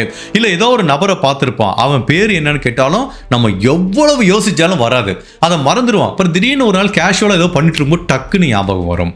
அதே மாதிரி தான் இந்த எலிசபெத் கடத்தப்பட்ட 6 மாசம் கழிச்சு ஒரு புக்கை படிச்சுட்டு இருக்கும்போது மேரிங்கிற இந்த சகோதரிக்கு தன்னோட சகோதரி எலிசபெத்தை யாரு கடத்திட்டு போனாங்க அப்படிங்கிற அந்த நபரோட வாய்ஸ் யாருக்கு சொந்தமானதுன்னு திடீர்னு ஞாபகம் வருது. உடனே தன்னோட அம்மா அப்பா கிட்ட போய் சொல்றாங்க, எனக்கு ஞாபகம் வந்துருச்சு, அந்த வாய்ஸ் யாருக்கு சொந்தமானதுன்னு. சரி சொல்லுமா, யாருக்கு சொந்தமானதுன்னு அவங்க அம்மா அப்பா கேட்குறாங்க. இமானுவேலுங்கிற ஒரு நபருக்கு சொந்தமான வாய்ஸ் தான் அது அப்படிங்கிறாங்க. இமானுவேலா? யாரா அவன்? புது கேரக்டராக்கா? இந்த மாதிரி ஒரு கேரக்டர் நாங்கள் கேள்விப்பட்டதே இல்லைங்கிற மாதிரி அவங்க சொல்றாங்க. இமானுவேல்னா அவங்க வீட்டில் இருக்க எல்லாரும் யோசிச்சு பார்க்குறாங்க. யாருக்குமே அந்த இமானுவேலு தெரியல, ஒன்றுமே புரியல. இப்போ உடனே இதை பற்றி போய் போலீஸ் ஆஃபீஸர் கிட்ட சொல்கிறாங்க. இப்போ இந்த வழக்குக்கு திரும்ப ஒரு புத்துணர்ச்சி வர ஆரம்பிக்குது. இப்போ திரும்ப இந்த மேரிங்கிற சகோதரியை விசாரணைக்காக போலீஸ் ஸ்டேஷன் கூட்டிகிட்டு போகிறாங்க. அங்கே ஒரு சைல்டு சைக்காலஜிஸ்ட்டை வச்சு விசாரணை பண்ணுறாங்க. அப்போ கேட்குறாங்க, ஓகேம்மா, நீ இமானுவேல்ங்கிற ஒரு நபர்னு சொல்கிறேன், உங்கள் வீட்டில் இருக்க யாருமே அவனை தெரியாதுங்கிறாங்க, உங்களுக்கு எப்படி அந்த இமானுவேலை தெரியும், நீ அவனை எங்கே மீட் பண்ணீங்கன்னு கேட்குறாங்க. அப்போ இவங்க என்ன சொல்கிறாங்கன்னா, ஒரு 7-8 மாதம் இருக்கும் சார், மேபி ஒரு 10 மாதம் கூட இருக்கும். நாங்கள் இருக்கிறது இந்த ஏரியா பார்த்தீங்கன்னா ஒரு ஊருக்கு அவுட் சைடு மாதிரி. அப்போ டவுனுக்கு நாங்கள் ஒரு பர்ச்சேஸ்க்காக போயிருந்தோம். அப்போ ரோட்டோரத்தில் நிறைய ஹோம்லெஸ் பீப்புளாக இருந்தாங்க. அதில் ஒரு நபர் மட்டும் வித்தியாசமாக இருந்தார். அவர் பார்த்தீங்கன்னா ஒரு மத போதகர் மாதிரி ட்ரெஸ் போட்டு எல்லாத்திட்டையும் மதத்தை பற்றி ஒரு போதகம் பண்ணிட்டு இருந்தார். பார்க்கவே யூனிக்காக இருந்தார். எங்கள் அம்மா அப்பா பர்ச்சேஸ் பண்ணிட்டு இருந்தாங்க. நானும் என்னோட சகோதரி அந்த பக்கம் வாக்கிங் பண்ணி போகும்போது அந்த நபர் எங்க கூட சிறிது நேரம் பேசிட்டு இருந்தார் சார். அவர் தான் இமானுவேல் அப்படிங்கிற மாதிரி சொல்றாங்க. சரி, அந்த நபர் பேசிட்டு இருந்தாரா? அப்புறம் நீங்க வீட்டுக்கு வந்துட்டீங்களா? அதுக்கப்புறம் அந்த நபரை எப்போ பார்த்தீங்கன்னு கேட்குறாங்க. சார், அதுக்கப்புறம் இந்த நபர் என்னோட வீட்டுக்கு வந்தப்பதான் சார் நான் பார்த்தேங்கிறாங்க. இதுதான் போலீஸுக்கு நெருடலா இருக்கு. 10 மாசத்துக்கு முன்னாடி ஒருத்தனை ரோட்ல பார்த்துருக்காங்க. ஒரு 10 செகண்ட் 20 செகண்ட் தான் பேசியிருப்பாங்க. பட் அவனோட வாய்ஸ் எப்படி இந்த குழந்தைக்கு அவ்வளவு ஞாபகமா இருக்கு? அதுவும் சம்பந்தமே இல்லாம ஹோம்லெஸ் பீப்புள் ஏரியாவில் இருக்கிற மத போதகர் மாதிரி இருக்கிற ஒரு பிச்சைக்காரன் அவன் எப்படி இங்க கடத்திட்டு போக முடியும்? ஒருவேளை இது ஒரு சின்ன குழந்தை தானே, தேவையில்லாம நிறைய போட்டு கன்ஃபியூஸ் பண்ணிக்கிச்சோ அப்படிங்கிற மாதிரி போலீஸ் திங்க் பண்றாங்க. இல்ல இது இந்த இமானுவேல்லாம் இருக்க வாய்ப்பு இல்லைங்கிற மாதிரி போலீஸ் திங்க் பண்றாங்க. பட் அந்த அப்பா அம்மா என்ன சொல்றாங்கன்னா, சார், என் பொண்ணு சொன்ன அந்த நபரை நான் பார்த்திருக்கேன் சார், டவுன் போகும்போது பார்த்திருக்கேன். பார்த்த ஒரு மத போதகர் மாதிரி ட்ரெஸ் போட்டிருப்பான், கையில ஒரு நாய்க்குட்டி வச்சிருப்பான், அவன் கூட எப்பவுமே ஒரு லேடி இருக்கும் சார், 2 பேரும் சேர்ந்து பிச்சை எடுத்துட்டு இருப்பாங்க, நான் பார்த்திருக்கேங்கிற மாதிரி அவரு சொல்றாரு. பட் இவங்க எல்லாம் சொன்னா கூட இந்த குழந்தை சொல்ற ஸ்டேட்மெண்ட் 10 மாசத்துக்கு முன்னாடி எப்படி ஒருத்தனோட வாய்ஸ் இந்த குழந்தைக்கு ஞாபகம் இருக்கும்? பட் போலீஸுக்கு என்னதான் இப்படி நம்பிக்கை இல்லாம இருந்தா கூட வேற வழி இல்லையே, யாருமே சஸ்பெக்ட் இல்லையே. அதனால இந்த குடும்ப உறவுகள் அழுத்தம் கொடுத்ததுனால என்ன பண்றாங்கன்னா, இந்த மேரிங்கிற 9 வயசு குழந்தை சொல்ல அந்த இமானுவேலுங்கிற நபர் எப்படி இருப்பான்னு ஒரு கம்பாசிட் ஸ்கெட்ச் வரைகிறாங்க. அப்படி பார்த்த உடனே த்ரில்லிங்கா இருக்கிற ஒரு மத போதகர், பார்க்கவே கொடூரமா இருக்கிற ஒரு நபர் மாதிரி ஒரு உருவம் வருது. ஓகே, இப்போ இந்த இமானுவேல் இருக்கான், இவனை தேடி பிடிக்கிறோம், இந்த பத்திரிகையில இந்த போட்டோ டிவியில எல்லாம் நம்ம கொடுக்குறோங்கிறோம். பட் போலீஸ் என்ன சொல்றாங்க, இல்ல இந்த கம்பாசிட் ஸ்கெட்சை நான் பத்திரிகையிலையும் கொடுக்க போறதில்ல, டிவிலையும் கொடுக்க போறதில்ல. ஏன்னா நம்ம இவனை தேடிட்டு இருக்கோம் அப்படின்னு தெரிஞ்சா அவன் அலர்ட் ஆயிடுவான், மேபி எலிசபெத்தை கொலை பண்றது கூட வாய்ப்பு இருக்குங்கிறதுனால இதை நம்ம கொஞ்சம் ஸ்மார்ட்டா மூவ் பண்ணுவோம், அவனை நம்ம பேக்ரவுண்ட்லேயே தேட ஆரம்பிப்புங்கிறாங்க. சரி, இவங்க சொல்ற ஸ்ட்ராட்டஜி நல்லா இருக்குன்னு அவங்க குடும்ப உறவுகளும் வெயிட் பண்றாங்க, இந்த இமானுவேலை தேடி கண்டுபிடிப்பாங்கன்னு. இப்ப போலீஸும் எவ்வளவோ முயற்சி பண்ணியும் கூட இமானுவேல்ங்கிற இந்த நபரை கண்டுபிடிக்க முடியல. இது குடும்ப உறவுகளுக்கு பயங்கரமான ஃப்ரஸ்ட்ரேஷனை கொடுக்குது. கைக்கு எற்ற தூரத்தில் ஒரு சஸ்பெக்ட் இருக்கானே, போலீஸ் இதை ஏன் இந்த போட்டோவை வெளியிட்டு அவனை தேடக்கூடாது, பொதுமக்கள்கிட்ட உதவி கேட்கக்கூடாதுன்னு பயங்கர ஃப்ரஸ்ட்ரேட் ஆகி அந்த குடும்ப உறவுகளை மீடியாவை கூட்டிட்டு வந்து, இவன் தான் இமானுவேல், இவன் தான் சஸ்பெக்ட், தயவு செய்து இவனை கண்டுபிடிக்க உதவி பண்ணுங்கன்னு இவங்களே மீடியாவுக்கு அந்த கம்பாசிட் ஸ்கெட்சை எடுத்துட்டு போயிடுறாங்க. ஸோ எப்போ அந்த கம்பாசிட் ஸ்கெட்ச் வெளியில போச்சோ அப்பவே போலீஸுக்கு பொதுமக்கள்கிட்ட நிறைய லீடு கிடைக்க ஆரம்பிக்குது. போலீஸை பொறுத்த வரைக்கும் நிறைய லீடு வந்தா கூட ஒரே ஒரு கால் போலீஸ் டிபார்ட்மெண்ட்டுக்கு வருது. அந்த நபர் என்ன சொல்றாருன்னா, சார், நான் இந்த கம்பாசிட் ஸ்கெட்ச் பார்த்தேன், நீங்க இமானுவேலுங்கிற ஒரு நபர் தானே தேடிட்டு இருக்கீங்க, எனக்கு அவன் யாருன்னு தெரியும் சார் அப்படிங்கிற மாதிரி அவர் சொல்றாரு. போலீஸ் பயங்கர எக்ஸைட்டட் ஆங்க. அவர் யாருன்னு கேட்டா, சார், அவர் என்னோட பிரதர்-இன்-லா தான், என்னோட சகோதரியன் திருமணம் பண்ணியிருக்கான். பட் நீங்க சொல்ற மாதிரி அவன் ஒரு குழந்தையை கடத்திட்டு போயிட்டு இவ்வளோ நாள் வச்சிருக்க அளவுக்கு கேபபிள் பர்சனா அப்படின்னு கேட்டீங்கன்னா, எஸ், கேபபிள் பர்சன் தான். அவன் ரொம்ப கிரேசியானவன், திடீர்னு சொல்லப்போனா பைத்தியக்கார மாதிரி பிஹேவ் பண்ணுவான். ஸோ உண்மையிலே அவன் இந்த குற்றத்தை பண்றதுக்கு கேபபிளான பர்சன் தான், அதுல எந்த விதமான மாற்று கருத்தும் கிடையாது. பட் உண்மையிலே நான் ஒரு விஷயத்த சொல்றேன் சார், அந்த எலிசபெத்தை இந்த இமானுவேல் தான் கடத்திட்டு போயிருந்தார்னா உங்களுக்கு சொல்ற குட் நியூஸ் என்னன்னா எலிசபெத் கண்டிப்பா உயிரோட இருக்கிறதுக்கு நிறையவே வாய்ப்பு இருக்கு அப்படிங்கிற மாதிரி அவர் ஒரு தகவல் சொல்றாரு. அந்த தகவலை சொன்னதோட மட்டுமல்லாம இவனோட உண்மையான பேர் இமானுவேல் கிடையாது, அவனோட பேரு பிரையன் டேவிட் மிட்சல் அப்படிங்கிறது தெரிய வருது. இப்பதான் ஃபர்ஸ்ட் டைம் இமானுவேல் தேடிட்டு இருக்கும்போது அவனோட உண்மையான பேர் போலீஸுக்கு தெரிய வருது. சரி, யாரா அவன் அப்படின்னு போலீஸ் அவங்க கிட்ட இருக்க ரெக்கார்ட்ல போட்டு செக் பண்ணி பார்க்கும்போது அவன் ஒரு பயங்கரமான கிரிமினல் தெரிய வருது. சின்ன சின்ன குற்றத்துக்கு, அதாவது சிறுமிகள் கிட்ட பாலியல் சீண்டல் ஈடுபட்டது, சின்ன சின்ன திருட்டு குற்றத்துக்காக பல டைம் போலீஸ் அவனை அரெஸ்ட் பண்ணிருக்காங்க. லேட்டஸ்டா அவனை எப்போ அரெஸ்ட் பண்ணிருக்காங்கன்னா ஒரு 4-5 மாசத்துக்கு முன்னாடி ஒரு கடையை உடைச்சி பீர் பாட்டில் திருட முயற்சி பண்ணும்போது கடை ஓனர் பிடிச்சிட்டாரு. அப்படி பிடிச்சு கடைக்கு வாசலே உட்கார வச்சு ஒரு போட்டோ எடுத்திருக்காரு, போலீஸுக்கு தகவல் கொடுத்திருக்காரு. போலீஸ் வந்து அரெஸ்ட் பண்ணி ஒரு 1 or 2 days ஜெயில வச்சு அவனை ரிலீஸ் பண்ணிருக்காங்க. ஸோ அந்த போட்டோவை பார்க்கும்போதே இப்பதான் ஃபர்ஸ்ட் டைம் இந்த பிரையன் டேவிட் மிச்சல் எப்படி இருப்பாங்கிற ஒரு கிளியரான ஐடென்டிட்டி போலீஸுக்கு கிடைக்குது. பட் இதுல ரொம்ப ஷாக்கிங்கான விஷயம் என்ன அப்படின்னா, இவன் எப்போ அந்த கடையை உடைச்சு பீர் பாட்டில் திருட வந்தானோ அப்போ அவன் ஏற்கனவே எலிசபெத்தை கடத்திட்டு போயிருக்கலாம், எலிசபெத்தை எங்கேயோ ஒளிச்சு வச்சிருக்கலாம். பட் அன்பார்ச்சுனேட்டா போலீஸுக்கு அந்த பேக்ரவுண்ட் தெரியாம ஒரு 2-3 நாள் ஜெயில வச்சு அவனை ரிலீஸ் பண்ணிடுறாங்க. ஸோ இப்போ இந்த பிரையன் டேவிட் மிச்சலை பத்தி நிறைய தகவல்கள் தெரிய ஆரம்பிக்குது. ஸோ இந்த பிரையன் என்ன பண்ணிருக்கான், வாண்டா பிரிசாங்கிற ஒரு பெண்ணை திருமணம் பண்ணிருக்கான். 2 பேரும் மத போதகம் பண்றோம் அப்படிங்கிற பேர்ல எங்க பார்த்தாலும் அமெரிக்கா ஃபுல்லாவே சுத்திட்டு இருந்திருக்காங்க. ஸோ இவங்களை நிறைய பேர் பார்த்திருக்காங்க. சில பேர் பைத்தியக்காரன்னு சொல்லுவாங்க, சில பேர் ரிலீஜியஸ் பீப்புள் பாங்க, சில பேர் கிரிமினல் பாங்க. இவங்களோட உண்மையான ஐடென்டிட்டியே என்னன்னு யாருக்கும் தெரியல. பட் இந்த 2 பேரை அமெரிக்கால பல இடத்துல பல தெருவுல அதுவும் ஹோம்லெஸ் இருக்கிற நிறைய ஏரியால பார்த்திருக்காங்க. பட் இந்த பிரையனுக்கு இந்த கல்யாணம் 2வது திருமணம். அவனோட முதல் மனைவி கிட்ட கேட்கும்போது அவங்க என்ன சொல்றாங்க, சார் நான் அவங்க கிட்ட இருந்து உயிரோட தப்பிச்சு வந்தது பெரிய விஷயம், பயங்கரமான கிரிமினல், வெரி டேஞ்சரஸ் இண்டிவிஜுவல்ங்கிறாங்க. ஒரு எக்ஸாம்பிள் சொல்றாங்க, அவனுக்கு வீட்டில் இருக்க எலியே பிடிக்காது சார், அதனால அந்த கோபத்துல வீட்டில் இருக்க எல்லா எலியையும் பிடிச்சு ஒரு பக்கெட்ல போட்டு மைக்ரோவேவ் அவனுக்குள்ள வச்சு அந்த அவ்வளவு எலியையும் கொடூரமா கொலை பண்ணா சார். அதை நான் பார்த்துட்டு மிரண்டு போயிட்டேன். உண்மையிலேயே அவன் தான் எலிசபெத்தை கடத்திட்டு போயிருக்கிறதுக்கு வாய்ப்பு இருக்கு, கூடிய விரைவில் கண்டுபிடிங்கிற மாதிரி. ஸோ இந்த பிரையன் டேவிட்டோட முன்னாள் ஒய்ஃபும் சொல்றாங்க. ஸோ இப்போ இவன் தான் எலிசபெத்தை கடத்திட்டு போயிருப்பான், மேபி உயிரோட இருக்கிறதுக்கு வாய்ப்பு இருக்குங்கிற ஒரு சின்ன நம்பிக்கை வருது. அப்போ இவனோட போட்டோ எல்லாத்தையும் டிவி நியூஸ் பேப்பர்ல பப்ளிஷ் பண்றாங்க. ஃபர்ஸ்ட் கம்பாசிட் ஸ்கெட்ச், இப்போ அந்த பிரையன் டேவிட்டோட ஒரிஜினல் போட்டோ. அந்த போட்டோல என்ன சொல்றாங்கன்னா, மேபி இவனை நீங்க பாத்தீங்கன்னா 2 பெண்கள் கூட இருப்பாங்க. ஒயிட் அண்ட் ஒயிட்ல ஃபுல்லா பர்தா மாதிரி கவர் பண்ணிருப்பாங்க. அந்த பெண்களோட ஃபேஸை பார்க்க முடியாது. ஒருத்தவங்க நல்ல வயது முதிர்ந்த பெண், இன்னொன்னு ஒரு சின்ன டீனேஜ் பெண்ணா இருக்கிறதுக்கு வாய்ப்பு இருக்கு. இந்த மாதிரி எங்கேயாவது பார்த்தீங்கன்னா தயவு செய்து போலீஸ் கிட்ட சொல்லுங்கப்பா அப்படிங்கிற மாதிரி ஒவ்வொரு விஷயமா தகவல் சொல்லிட்டு இருக்கும்போது ஃபைனலா மார்ச் மாசம் 12ஆம் தேதி 2003ஆம் வருஷம் 911க்கு ஒரு கால் வருது. அதுல ஒரு பெண்மணி என்ன சொல்றாங்கன்னா, சார் நீங்க ஏதோ இமானுவேல் ஒரு நபரை தேடிட்டு இருக்கீங்களா? அந்த நபரை கொஞ்ச நேரத்துக்கு முன்னாடி ரோட்ல பார்த்தேன் சார்ங்கிறாங்க. எங்க பார்த்தீங்க? அவன் கூட 2 பெண்களோட நடந்து போயிட்டு இருக்கான். அந்த பெண்கள் முழுவதுமா ஒயிட் அண்ட் ஒயிட்ல ஃபுல்லா கவர் பண்ற மாதிரி ட்ரெஸ் போட்டிருக்காங்க. பட் அந்த பெண்களோட ஃபேஸை என்னால் பார்க்க முடியல, பட் இமானுவேலோட ஃபேஸை நான் பார்த்தேன் சார் அப்படிங்கிற மாதிரி அந்த பெண்மணி சொல்றாங்க. ஜென்ரலாக அந்த மாதிரி 911 சொல்றாங்கன்னா எந்த ஏரியால பார்த்தேன்னு சொல்லுவாங்க. அப்போ அந்த 911 ஆப்ரேட்டரு அப்போ அந்த ஏரியால யார் ரோந்து போயிருக்காங்கிற ஆஃபீஸரை கான்டாக்ட் பண்ணி உடனே தகவல் சொல்லுவாங்க. 2 போலீஸ் ஆஃபீஸர் இவங்க சொன்ன அந்த ஸ்ட்ரீட்ல அடுத்த 2 நிமிஷத்துல போய் நிக்கிறாங்க. தொலை தூரத்துல இதே மாதிரி கெட்டப்ல 3 பேருமே ஒயிட் அண்ட் ஒயிட், ஒரு ஆண் 2 பெண். அந்த ஆண் பயங்கரமா தாடி வச்சிருக்கான், நடந்து வந்துட்டு இருக்காங்க. போலீஸ் ஆஃபீஸர் கேஷுவலா போறாங்க. சார் நீங்க யார், என்ன பண்ணிட்டு இருக்கீங்க கேட்டதுக்கு, சார் நாங்க 3 பேருமே கடவுளோட தூதுவர்கள், எங்க மதத்தை பரப்புறதுக்காக நாங்க போயிட்டு இருக்கோம் சார்ங்கிறாங்க. சரி அதெல்லாம் இருக்கட்டும், உங்க ஐடி கார்டை கொடுங்கிறாங்க. எங்கிட்ட அந்த மாதிரிலாம் எதுவுமே இல்லை சார், நாங்க பேரு ஊரு புகழ் இது எல்லாத்துக்கும் அப்பாற்பட்டவர்கள் அப்படிங்கிற மாதிரி அந்த நபர் சொல்றாரு. அப்படியா, சரி கொஞ்சம் தள்ளி நில்லுங்கப்பானே. இந்த நபர் அந்த பக்கத்தில் இருக்க ஒரு உமன் 2 பேத்தையும் தள்ளி நிற்க வச்சுட்டு ஒரு சின்ன பொண்ணு அந்த ஒயிட் அண்ட் ஒயிட்ல பர்தா போட்டிருக்கு. அந்த பொண்ணை அப்படியே போலீஸ் ஆஃபீஸர் தனியாக கூட்டிட்டு போறாங்க. எப்படி ஒரு 50 யார்ட் டிஸ்டன்ஸ் இருக்கும். இவங்க 2 பேரும் அங்கே நிற்கிறாங்க. போலீஸ் ஆஃபீஸர் இந்த பொண்ணை தனியாக கூட்டிட்டு வர்றாரு. இங்கே பாருமா, உன் பேர் என்ன அப்படின்னு கேட்குறாரு. அந்த பெண் அமைதியாக இருக்கு. அப்போ எலிசபெத்தோட மிஸ்ஸிங் ரிப்போர்ட் ஒரு ஃப்ளையர் நோட்டீஸ் அடிப்பாங்களா, அதை எடுத்து போலீஸ் ஆஃபீஸர் காமிக்கிறாங்க. நீ தான் எலிசபெத்தா அப்படின்னு கேட்குறாங்க. அப்போ அந்த பொண்ணோட முகத்தில் ஒரு சின்ன கலவரம் தெரியுது, ஒரு பயம் தெரியுது. தூரத்தில் நிற்கிற அந்த நபரை பார்க்குறாங்க.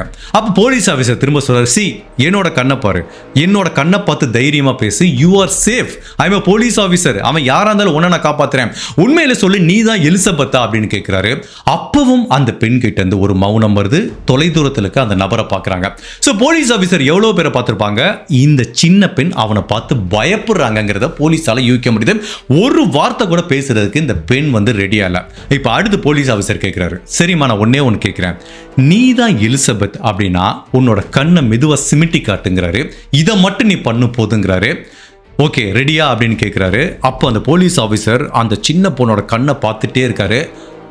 அப்படி அந்த பொண்ணு கண்ணை சிமிட்டிச்சு பார்க்குங்க. உடனே அந்த பொண்ணை அப்படியே தூக்கிட்டு போய் காருக்குள்ளே, போலீஸ் காருக்குள்ளே உட்கார வைக்கிறாரு. காருக்குள்ளே உட்கார வச்சோன்னா அந்த பொண்ணு பயங்கரமாக அழுக ஆரம்பிச்சிருச்சு. சந்தேகம் இல்லை, தட் இஸ் எலிசபெத். இப்போ உடனே இன்னொரு போலீஸ் ஆஃபீஸர் வெளியில் நிற்கிற 2 பேர்த்தையும் அரெஸ்ட் பண்ணுறாங்க. அந்த 2 பேர் வேற யாரும் இல்லை, போலீஸ் ரொம்ப நாளாக தேடிட்டு இருக்க பிரையன் டேவிட் மிஷலும் அவங்களோட மனைவியும் தான். ஸோ இப்போ எலிசபெத்தை காப்பாற்றியாச்சு. எலிசபெத்தை போலீஸ் ஸ்டேஷன் கூட்டிகிட்டு போகிறாங்க. ஸோ இப்போ அவங்கள அந்த போட்டிருந்த அந்த ஒயிட் ட்ரெஸ்லாம் கழட்டிட்டு நார்மல் ட்ரெஸ்ஸை கொடுத்து ஒரு ரூமுக்குள்ளே உட்கார வைக்கிறாங்க. அடுத்து போலீஸ் பண்ணுற முதல் விஷயம், அவங்க அப்பாவுக்கு கால் பண்ணுறாங்க. சார் எங்கே இருக்கீங்கன்னு கேட்குறாங்க. ஆஃபீஸில் இருக்கேன்னு. நீங்கள் உடனே கிளம்பி போலீஸ் ஸ்டேஷனுக்கு வாங்கங்கிறாங்க. இவருக்கு ஒன்றும் புரியல. சார் எனி ப்ராப்ளம், நீங்கள் என்ன வேலை இருந்தாலும் போட்டுட்டு வாங்க சார் அப்படிங்கிறாங்க. அவருக்கு ஒன்றுமே புரியல. அவ்வளவு பதட்டத்தோடு வராரு. உள்ளே வந்து ஒரு போலீஸ் ஆஃபீஸர், சார் என்ன ஆச்சு அப்படின்னு கேட்டால், I think we found Elizabeth அப்படிங்கிறாங்க. சார் என்ன சொல்கிறீங்கன்னு சொல்லுங்கள். எலிசபெத்தை கண்டுபிடிச்சாச்சு சார் அப்படிங்கிறாரு. இவருக்கு அப்படியே ஒரு நிமிஷம் எப்படி ரியாக்ட் பண்ணுறதுன்னு தெரியல. அவரோட கண்ணிலேருந்து தார தாரையாக கண்ணீர் வருது. சார் எலிசபெத் எங்கே அப்படின்னு கேட்டால், அந்த ரூமில் இருக்காங்க அப்படிங்கிறாரு. தன்னோட பொண்ணை 14 வருஷம் பார்த்துருக்காரு, டெய்லி பார்த்துருக்காரு. பட் இப்போ அவர் அந்த டோரை திறந்துட்டு போகிற ஒவ்வொரு நிமிஷமும் அவரோட உடம்புலையும் சரி மனசுலையும் அவ்வளவு பதட்டம் இருக்கு. அப்படியே மெதுவாக அந்த டோரை திறந்து போறாரு. அப்படி டோரை திறக்கிறாரு. சோஃபாவில் அந்த ஒரு குழந்தை உட்காந்துருக்கு. இப்படி கையை இப்படி தலைக்கு கீழே வச்சுட்டு உட்காந்துருக்கு. இவர் தொலை தூரத்தில் நின்று அந்த குழந்தைய பார்க்குறாரு. இது உண்மையிலே எலிசபெத்தா? தான் அனுப்புனது, தன்னோட வீட்டில் காணாமல் போனது ஒரு 14 வயசு சிறுமி. இப்போ பார்க்கும்போது ஒரு முதிர்ச்சி அடைந்த பெண் மாதிரி இருக்காங்க. முடியெல்லாம் பயங்கரமாக சேஞ்ச் ஆகி ஃபேட் ஆகி ஸ்கின் எல்லாம் பயங்கரமாக டேர்ன் ஆகி ஒரு கிட்டத்தட்ட முதிர்ச்சி அடைந்த பெண் மாதிரி இருக்கிறதுனால இவரால் நம்பவே முடியல. அந்த குழந்தை அப்படியே உட்காந்துருக்கு. பக்கத்தில் போகிறாரு. ஆர் யூ எலிசபெத் அப்படின்னு கேட்குறாரு. அந்த குழந்தை எந்திரிச்சு அந்த அப்பாவை இறுக்கமாக கட்டிக்குச்சு. உண்மையிலேயே இதை பார்க்கும்போது யாருக்குமே அப்படி ஒரு எமோஷனலான ஃபீலிங்காக வரும். அப்போ எலிசபெத் என்ன சொல்கிறாங்கன்னா, போலீஸ் ஆஃபீஸர் என்னை காப்பாற்றும் போது கூட நான் இவ்வளோ சேஃபாக ஃபீல் பண்ணல, எங்கள் அப்பா வந்துட்டாரு, இனிமேல் நான் ரொம்ப சேஃபாக ஃபீல் பண்ணுறேன்னு சொல்கிறாரு. உண்மையிலேயே இந்த எட்வர்டால் நம்பவே முடியல. காணாம போய் கிட்டத்தட்ட 9 மாசமாச்சு. திரும்ப எலிசபெத்தை இப்படி கட்டி அணைக்கிற சந்தர்ப்பம் தன்னோட வாழ்நாள கிடைச்சிருக்குமா அப்படிங்கிறத அவரால் நம்பவே முடியல. ஒரு பெண் குழந்தையோட தகப்பனுங்கிற முறையில் இந்த இடத்துல அவரோட உணர்வு என்னங்கிறத என்னால உணர முடியுது. Absolutely goosebump moment. அதுக்கப்புறம் ஃபைனலா இந்த எலிசபெத் அவங்க குடும்பத்தோட சேர்றாங்க. அந்த ரீயூனியன் பயங்கரமா செலிப்ரேட் பண்ணப்படுது. அவங்க வீட்டில் மட்டுமல்ல, ஒட்டுமொத்த அமெரிக்காவை செலிப்ரேட் பண்ணது. இது ஏன் யூனிக்கான விஷயம் அப்படின்னா, நம்ம நிறைய கடத்தல் கேஸ்ல பார்த்துருக்கோம்.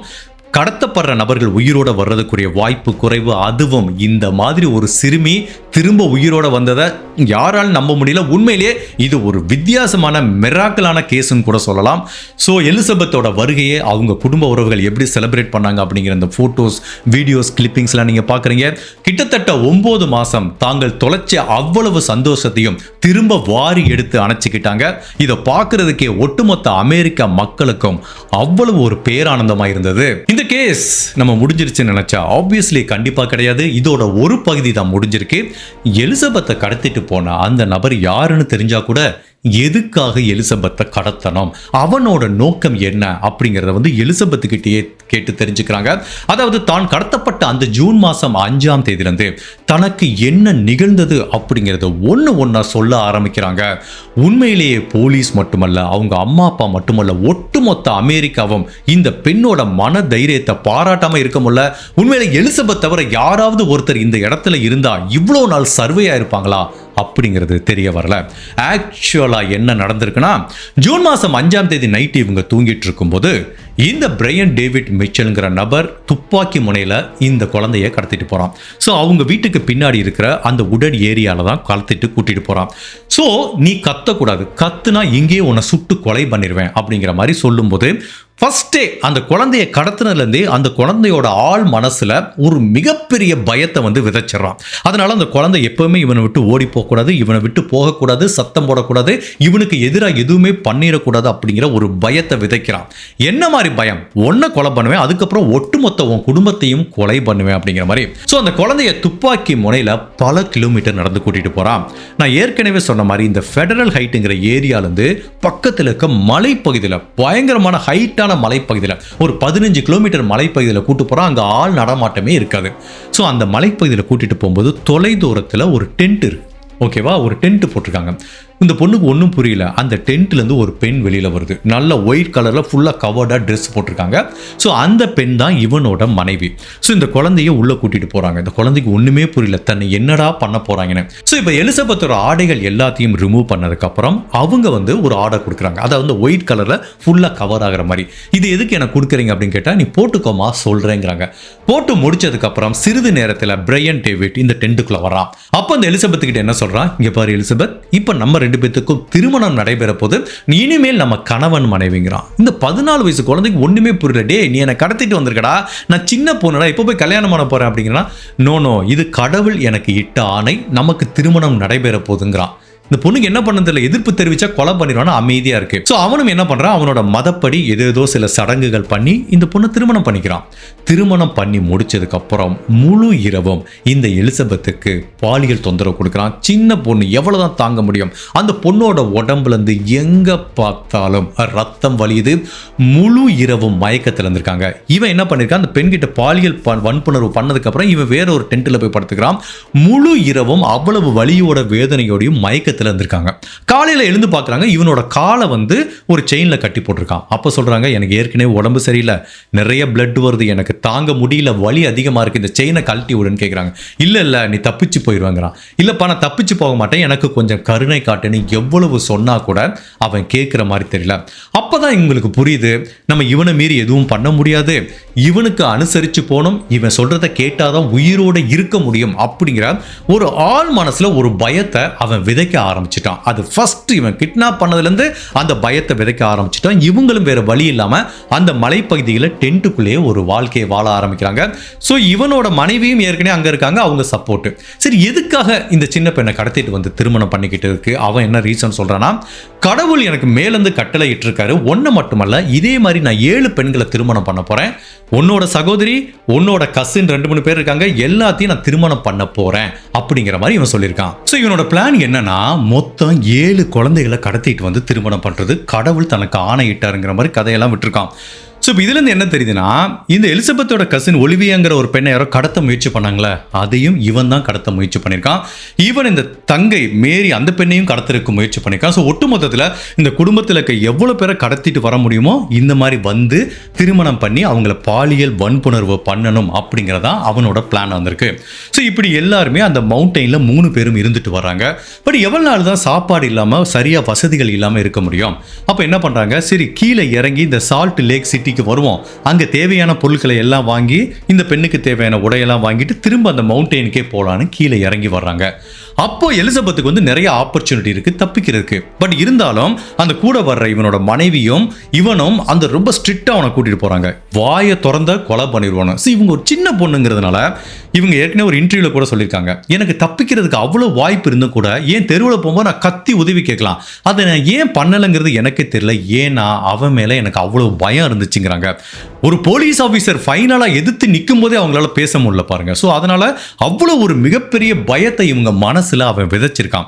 ஸோ இவங்க சால்ட் லேக் சிட்டிக்கு கீழே இறங்கி வர்றாங்க, சாப்பாடு ட்ரெஸ் இதெல்லாம் வாங்கிட்டு. அப்போ எங்க போலாங்கிறக்காண்டி மேப் செக் பண்றதுக்காக, அப்போ கூகுள் இதெல்லாம் கிடையாது, ஸோ பக்கத்தில் இருக்க ஒரு லைப்ரரிக்கு போயிருக்காங்க. அப்படி லைப்ரரியில் 3 பேர் உட்காந்து மேப்பை பார்த்துட்டு இருக்கும்போது ஒரு போலீஸ் ஆஃபீஸர் வந்திருக்காரு. அப்பதான் எலிசபெத்தை வலை வீசி தேடிட்டு இருக்கும்போது இந்த 3 பேருக்கும் பக்கத்தில் வந்து அவர் கேட்டிருக்காரு, நாங்க இந்த ஃபேஸை ரிமூவ் பண்ணுங்க, செக் பண்ணுட்டு. அப்போ இவன் என்ன சொல்லியிருக்கான், இல்லை சார் இது என்னோட சின்ன பொண்ணு, கணவர் மட்டும் தான் ஃபேஸை பார்க்கணும், எங்கள் ரிலீஜியஸில் அந்த மாதிரி தான் இருக்குது, அந்த மாதிரிலாம் ஸோ எங்கள் ரிலீஜியஸை நீங்கள் இது பண்ணாதீங்க, விட்டுருங்க அப்படிங்கிற மாதிரி எப்படியும் அந்த போலீஸ் ஆஃபீஸரை ஏமாற்றி அனுப்பி வச்சிருக்கான். அப்போ அவர் பார்த்துருந்தாருன்னா உண்மையிலே எலிசபெத்தை எப்போவோ காப்பாற்றிருக்கலாம். ஸோ இப்படி சால்ட் லேக் சிட்டியில் கொஞ்சம் இன்செக்யூராக அவன் ஃபீல் பண்ணுறான். எப்போ வேணாலும் மாட்டி போனேன், ஓகே திங்ஸை வாங்கின வரைக்கும் போதுன்னு வாங்கிட்டு திரும்ப அந்த மவுண்டெயினுக்கு போயிடுறாங்க. பட் இருந்தாலும் அவனுக்கு ஒரு சின்ன பதட்டம் இருந்துகிட்டே இருக்குது. இந்த சால்ட் லேக் சிட்டிக்கு மேலே போலீஸ் எப்போ வேணாலும் வருவாங்கன்னு நம்ம இந்த ஊரில் இருக்க வேணான்னு சாண்டியகோவில் இதே மாதிரி ஒரு காட்டுப்பகுதிக்கு கூட்டிகிட்டு போகிறான். அங்கே போய் ஒரு 3-4 மாதம் வச்சுருக்கான். அதுக்கப்புறம் நம்ம வேணால் நியூயார்க் வேற எங்கேயாவது போயிடலாமாங்கிற மாதிரி சொல்கிறான். இந்த பெண்ணுக்கு பயம் வந்துருச்சு. பெரிய பெரிய சிட்டிக்கு கூட்டு போயிட்டான்னா திரும்ப தன்னை கண்டுபிடிக்கிறதுக்கு வாய்ப்பே இல்லைங்கிறதுனால இப்போ அவங்கிட்ட ஒரு நல்ல ஒரு ஃப்ரெண்டு மாதிரி, நண்பர் மாதிரி நல்ல கேஷுவலாக அந்த பொண்ணு பேச ஆரம்பிச்சு அவனை எப்படி ஏமாத்துதுன்னா, எதுக்கு நம்ம அங்கே போனோம், நம்ம சொந்த ஊர் என்ன சால்ட் லேக் சிட்டி, அந்த மவுண்டெயின் சூப்பராக இருக்குல்ல, திரும்ப நம்ம ஏன் அங்கேயே போகக்கூடாது அப்படிங்கிற மாதிரி இந்த பொண்ணு வந்து அவனுக்கு ஒரு ஐடியா சொல்லுது. அவனும் பார்க்குறான், இந்த பொண்ணு சொல்கிறதெல்லாம் பார்த்தா இவன் நம்ம மனைவியாகவே ஆயிட்டா, இனிமேல் நம்மளை விட்டு எங்கேயும் ஓடி போக மாட்டா அப்படிங்கிற நம்பிக்கையில் தான் திரும்ப அந்த சால்ட் லேக் சிட்டிக்கு வந்திருக்காங்க. பட் இந்த கேப்பில் தான் இவனை பற்றியான தகவல் அவங்க சகோதரிக்கு திடீர்னு ஞாபகம் வந்து சொல்லி இவனை கண்டுபிடிச்சி போலீஸ் தேட ஆரம்பிக்கிறாங்க. கரெக்டாக அப்போ தான் இறங்கி சால்ட் லேக் சிட்டிக்கு வராங்க. 911 கால் வருது. அதுக்கப்புறம் போலீஸ் அரெஸ்ட் பண்ணியிருக்காங்க. ஸோ இப்போ எலிசபெத்தை கடத்திட்டு போய் பாலியல் வன்புணர்வு பண்ண குற்றத்துக்காக இவனை விசாரணைக்காக கூட்டிட்டு போறாங்க. இவன் என்ன சொல்றான், சார் நான் ஒரு கடவுளின் தூதுவன் சார், கடவுள் தான் என்னை அனுப்பிச்சாரு அப்படிங்கிற மாதிரி அவன் சொல்றான். எலிசபெத் உங்ககிட்ட எப்படி வந்தா, சார் கடவுளே பார்த்து அனுப்பி வச்சார் சார்னு தனக்கு மனநலம் சரியில்லாத மாதிரி ஒரு பிம்பத்தை கட்டமைக்கிறதுக்காக இவன் எவ்வளவோ முயற்சி பண்ணுறான். போலீஸுக்கு அப்போவே புரியுது இவன் வந்து சின்ன பொண்களை தவறாக நடக்கிற ஒரு கேரக்டர். ஸோ அதுக்கு பின்னாடி இருக்கான், கடவுளை காமிச்சு ஏமாற்றி இந்த மாதிரி நாடகம் போட்டுட்டு இருக்காங்கிறது போலீஸுக்கு நல்லாவே தெரியுது. அதனால் என்ன ஆகுதுன்னா இந்த ட்ரையல் வந்து கொஞ்சம் லேட் ஆகுது. இவனுக்கு புத்திலாம் நல்லா தான் இருக்கு, இவன் குழந்தைகள் கிட்ட தவறாக நடக்கிற கேரக்டர் நிரூபிக்கிறதுக்கே பல வருடங்கள் தேவைப்பட்டது. ஸோ ஃபைனலாக 2010 வருஷம் தான் அந்த கேஸ் ட்ரையலுக்கு போகிறது. பாருங்க, 2003 இவனை அரெஸ்ட் பண்ணுறாங்க. 7 வருடங்களுக்கு அப்புறம் தான் அந்த கேஸ் ட்ரையலுக்கு போகுது. ஸோ 7 வருடங்களுக்கு அப்புறம் எலிசபெத் இவனை கோர்ட்டில் நேருக்கு நேராக பார்க்குறாங்க. ஆப்வியஸ்லி அவங்க பார்க்க விருப்பப்படலை. பட் அப்படி இருந்தாலும் இவங்க நேராக வந்து சாட்சி சொன்னாதான் அவனுக்கு தண்டனை கிடைக்கும். அட்லீஸ்ட் இவனை ஜெயிலில் வச்சிருந்தா இந்த மாதிரி பல குழந்தைகள் காப்பாற்றப்படுவாங்கங்கிற ஒரு நம்பிக்கையில் தன்னோட வெறுப்பு எல்லாத்தையும் மனசுக்குள்ளே வச்சுட்டு இவனை பார்க்கறதுக்காக கோர்ட்டுக்கு வராங்க. ஸோ நேருக்கு நேராக சாட்சி சொல்கிறாங்க, இவன் தான் என்னை 9 மாதம் கடத்திட்டு போயிட்டு திருமணம் பண்ணி கொடுமைப்படுத்துறான், பாலியல் வன்புணர்வு பண்ணாங்கிறத சாட்சி சொல்லிடுறாங்க. கூட அவன் மனைவியும் வந்து அதுக்கு உடந்தைங்கிற மாதிரி சொல்கிறாங்க. ஃபைனலாக குற்றம் நிரூபிக்கப்பட்டு அவங்க மனைவிக்கு வந்து 15 வருடங்கள் சிறை தண்டனை கிடைக்குது. பட் அவங்க 8 வருடங்களுக்கு அப்புறமே 2018 வருஷம் ரிலீஸ் ஆயிடுறாங்க. பட் இதுல முதன்மை குற்றவாளியா கருதப்படுற பிரையன் டேவிட் மிச்சல்ங்கிற இந்த நபருக்கு பரோல வெளிவர முடியாத மாதிரி ஆயுள் தண்டனை கொடுக்குறாங்க. அவன் வாழ்க்கை ஃபுல்லா ஜெயில தான் இருக்கணும். இனிமேல் அவன் ஜெயில விட்டு வர முடியாது, அவனால எந்த குழந்தைகளுக்கும் எந்த ஆபத்தும் வராது அப்படிங்கிறத நீதிமன்றம் 100% உறுதிப்படுத்துது. ஸோ இந்த தீர்ப்பை கேட்டதுக்கு அப்புறம் தான் இந்த பெண்ணுக்கும் எலிசபெத்துக்கும் அவங்க குடும்ப உறவுகள் எல்லாத்துக்கும் ஒரு நிம்மதி பெருமூச்சு வந்தது. பட் எலிசபெத்தோட வாழ்க்கையில இதுக்கப்புறம் இருக்க சேலஞ்ச் என்ன அப்படின்னா, ஜென்ரலாக இந்த மாதிரி ஒரு பெண் பாலியல் வன்புணர்வுக்கு உட்படுத்தப்பட்டு நார்மல் லைஃபுக்கு வர்றதுங்கிறது அவ்வளவு ஈஸி கிடையாது. மென்டல் ட்ராமாவாங்க, அதுலேருந்து வெளியில் வர்றது உண்மையிலே சேலஞ்சிங்கான விஷயம். பலவிதமான கவுன்சிலிங்லாம் தேவைப்படும். அதுவும் 9 மாதம் இந்த பெண்ணை என்ன சித்திரவதை பண்ணியிருப்பான். ஒரு நாளைக்கு 7-8 தடவை பாலியல் கொடுமை பண்ணதாக அவங்க ஒரு இன்டர்வியூவில் சொல்லியிருக்காங்க. அன்பிலீவபிள். ஸோ அப்படிப்பட்ட ஒரு ட்ராமாலேருந்து இவங்க வெளியில் வர்றாங்க, அவங்க குடும்பம் சப்போர்ட் பண்ணுறாங்க. ஃபைனலாக ஒரு 2012 வருஷம் ஒரு நார்மலான வாழ்க்கையை வாழ்றதுக்கு ரெடி ஆகுறாங்க. அப்போ ஒரு நபரை மீட் பண்றாங்க, காதலிச்சு திருமணம் பண்ணிக்கிறாங்க. இப்போ எலிசபெத்துக்கும் அந்த நபருக்கும் மொத்தம் 3 குழந்தைகள் இருக்கு. சந்தோஷமான ஒரு வாழ்க்கையை வாழ்ந்துட்டு இருக்காங்க. ஸோ எனக்கு இந்த பெண்மணி எப்படி இவ்வளோ ஒரு ட்ராமாலேருந்து வெளியில் வந்து அவங்க எப்படி அதை சேலஞ்சிங்காக எதிர்கொண்டாங்க அப்படிங்கிறது பயங்கர ஆச்சரியமாக இருந்தது. ஸோ அவங்கள பற்றி தேடி படிக்க ஆரம்பித்தேன். அவங்களோட இன்ஸ்டாகிராம் பக்கத்தை பார்த்தேன். ஸோ நிறைய மோட்டிவேஷனல் போஸ்ட் போட்டிருக்காங்க. அவங்க ஒரு யூடியூப் சேனல் வச்சுருக்காங்க. ஸோ அந்த யூடியூப் சேனலில் வந்து அவங்க வந்து ஒரு இது போட்டிருக்காங்க, ஒரு வீடியோ போட்டிருக்காங்க. இந்த நபர் இவங்களை எங்கே கடத்திட்டு போய் அந்த மலைப்பகுதியில் வச்சுருந்தானோ அந்த மலைப்பகுதிக்கு ஒரு நியூஸ் சேனலோட போய் இப்போ லேட்டஸ்ட்டாக ஒரு டாக்குமெண்ட்ரி போட்டிருந்தாங்க. பார்க்கவே பயங்கர பிரமிப்பாக இருந்தது. எவ்வளவோ கிலோமீட்டர் தள்ளி ஒரு மலையில் போய் ஒரு டென்ட் போட்டு அவங்கள வந்து ஒளிச்சு வச்சுருந்துருக்கான். ஸோ அந்த இடத்துக்கு திரும்ப போகும்போது எலிசபெத்தோட மனநிலை எப்படி இருந்திருக்கும் அப்படிங்கிறது தெரியல. இதில் என்ன ஒரு வித்தியாசமான விஷயம் என்ன அப்படின்னா, அவங்களோட யூடியூப் சேனலுக்கு எல்லா வீடியோவும் நான் பார்த்தேன். ஒரு வீடியோ ரொம்ப யூனிக்காக பட்டது. ஜென்ரலாக ஒரு பெண் பாலியல் வன்புணர்வுக்கு உட்படுத்தப்பட்டு ஒரு நார்மலான வாழ்க்கைக்கு வந்து ஒரு நபரை திருமணம் பண்ணிக்கிட்டு திரும்ப தன்னோட கணவரோட பாலியல் உறவில் ஈடுபடும் போது பயங்கரமான சேலஞ்ச் இருக்கும். எப்போல்லாம் தன்னோட கணவர் கூட சந்தோஷமாக இருக்கும்போது அந்த நினைவு அவங்க மனசில் வரும். ஸோ அது ரொம்பவே டிஃபிகல்ட்டாக இருக்கும் ஆக்சுவலி. அதை எப்படி ஹேண்டில் பண்ணுறது? ஸோ இந்த மாதிரி ஒரு ட்ராமாவில் இருந்துட்டு வந்து ஒரு நார்மலான பாலியல் வாழ்க்கைக்குள்ளே எப்படி போகிறது அப்படிங்கிறத பற்றி கூட அவங்களோட எக்ஸ்பீரியன்ஸை ஷேர் பண்ணியிருந்தாங்க. உண்மையிலேயே அதை ஒரு அனுபவிச்சவங்க சொல்லும்போது அது ஒரு பெரிய இன்சைட்டாக இருக்கும். அவ்வளவு பொதுமக்களுக்கு தேவையான நிறைய பேர் இந்த மாதிரி அஃபெக்ட் ஆனவங்களுக்கு தேவையான பல வீடியோஸ் வந்து ஷேர் பண்ணியிருக்காங்க.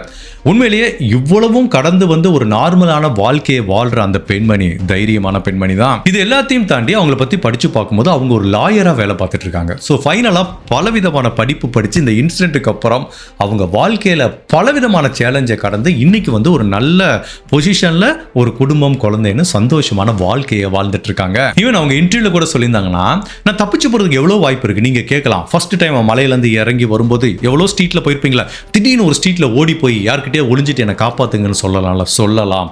பட் நான் ஏற்கனவே சொன்ன மாதிரி 14 வயசு அந்த பெண்ணோட மனசில் எவ்வளவு பயத்தை அவன் விதைச்சிருப்பான். நீ இப்போ தப்பிச்சு போன பரவாயில்ல, உன் வீட்டுக்கு வந்து உன் குடும்பத்தை கொலை பண்ணுவேன்னு மிரட்டினா என்னதான் பண்ண முடியும் அந்த பொண்ணு.